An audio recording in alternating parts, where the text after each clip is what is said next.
Crab mentality বা কাঁকড়া মানসিকতা মনোবিজ্ঞানের এক গুরুত্বপূর্ণ টার্ম, এবং এই গল্পটা শুনলে আজকে যে গল্পটা শোনাচ্ছি এর সঙ্গে দারুণ মিল পাবে।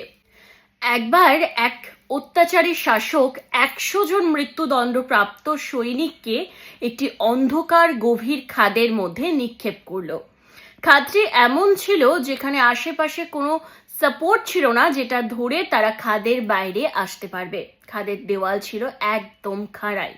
সেই অন্ধকার খাদের মধ্যে 100 জন মানুষ নিজেদের মধ্যে প্রথমে জোট বাঁধল, এবং সব থেকে কম বয়সী যে সৈনিক ছিলেন তিনি মনে মনে একটা বুদ্ধি বার করলেন যে প্রত্যেকে যদি মাথা ল্যাজ বরাবর একটা মানব স্তম্ভ বানানো যায় তাহলে ঠিক সহজেই তারা, হয়তো কষ্ট হবে কিন্তু একটা সময়ে একদম খাদের বাইরে বেরিয়ে আসতে পারবে।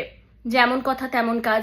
নিচে থাকলো পরামর্শদাতা সব থেকে কম বয়সী সৈনিক, এবং তার ঘাড়ের ওপরে একে একে মানব স্তম্ভ সৃষ্টি করলো। নিচে হাজার মন কষ্ট সহ্য করেও, ভার সহ্য করেও সেই কম বয়সী সৈনিকটা এই আশায় দেখতে পেল যে এক সময় তারা মুক্ত হয়ে যাবে। এইভাবে দেখতে দেখতে একটা সময়ে সব থেকে উপরে থাকা সৈনিক একদম খাদের বাইরে বেরোনোর দেওয়ালের ঠিক চূড়ার মুখের কাছে পৌঁছে গেল। সে খুব সামান্য দূরত্বে ছিল খাদের একদম মুখে বেরিয়ে পড়ার, কিন্তু ঠিক সেই সময়েই ঠিক নিচে থাকা প্রত্যেকটি মানুষের মনের মধ্যে একটা অস্থিরতা সৃষ্টি হলো। তারা নিজেদের মধ্যে ভাবতে শুরু করলো এবং বলাবলি করতে শুরু করলো যে ওপরের মানুষটি যদি বেরিয়ে যায় এবং সে যদি আর পরবর্তী সময়ে তাদের হাত ধরে সাহায্য না করে, বা কিভাবে তারা এবার বেরোবে। এইভাবে একটা চঞ্চলতা সৃষ্টি করতে করতে তারা নিজেদের মধ্যে ঝামেলা শুরু করলো এবং একে অপরকে টেনে নিচে নামাতে শুরু করলো। একটা সময়ে মানব স্তম্ভটি সম্পূর্ণ ভেঙে গেল, সব পরিকল্পনা ব্যর্থ হয়ে গেল। তাদের মধ্যে কিছু মানুষ বুঝতে পারছিল যে তারা ভুল স্টেপ নিয়ে ফেলছে, কিন্তু ওই যে বেশিরভাগ মানুষের কথায় কান দিয়ে তারাও স্রোতে গা ভাসাতে শুরু করলো, এবং তারা চিরদিনের মতো মুক্তির পথ বন্ধ করলো এবং সেখানেই দম বন্ধ হয়ে আটকে থাকলো যতটা সময় বেঁচে থাকলো। এবং একটা সময়ে তারা তাদের ওই বন্দি দশার মধ্যেই জীবনের শেষ নিঃশ্বাস ত্যাগ করলো। এই মেন্টালিটিকেই বলা হয় ক্র্যাব মেন্টালিটি বা কাঁকড়া মানসিকতা। দেখবেন একটা ঝুড়ির মধ্যে যদি একটা কাঁকড়া থাকে তাকে চাপা দিয়ে রাখতে হয়, কিন্তু একসঙ্গে অনেকগুলো কাঁকড়া যখন থাকে তখন আর চাপা দেওয়ার প্রয়োজন হয় না। তারা একে অপরকে এমনভাবেই টানতে থাকে যাতে তারা সেই ঝুড়ি বেয়ে আর বাইরে বেরোতে না পারে।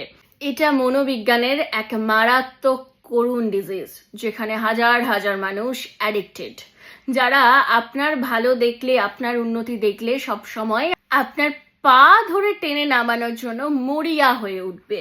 কিন্তু এক্ষেত্রে যদি একে অপরের সহায়তা করা যায়, এই গল্পটিতে যেরকম মানব স্তম্ভ সৃষ্টি করার মাধ্যমে তারা একে একে হয়তো সবাই বেরিয়ে যেতে পারত, কিন্তু ওই যে ক্র্যাব মেন্টালিটি, তারা একে অপরকে আক্রমণ করতে, অ্যাটাক করতে ব্যস্ত হয়ে পড়লো। তারা একে অপরের ভালো সহ্য করতে না পেরে নিজেদেরও চরম সর্বনাশ ডেকে আনলো। এক্ষেত্রে কি সব থেকে বেশি কাজ করেছে জানেন? ভয়, আতঙ্ক এবং ইনসিকিউরিটি। যারা নিচে থাকছে তারা ভাবছে যে ও এগিয়ে যাচ্ছে, আমি কিভাবে সেই জায়গায় পৌঁছাবো, বা ওই যে আমিও আগেই পৌঁছতে পারতাম। এই ভাবতে গিয়ে তারা কিন্তু নিজেদের পৌঁছানোর যে সম্ভাবনা, নিজেদের লক্ষ্যে পৌঁছানোর যে সম্ভাবনা, সেই জায়গাতেও সব থেকে বড় বাধার সৃষ্টি করে ফেলছে। এটা মনে রাখতে হবে, ইনসিকিউরিটি কখনো কাউকে এগিয়ে যেতে হেল্প করে না, বরং সব সময় আপনার জীবন সংগ্রামে বাধার সৃষ্টি করে।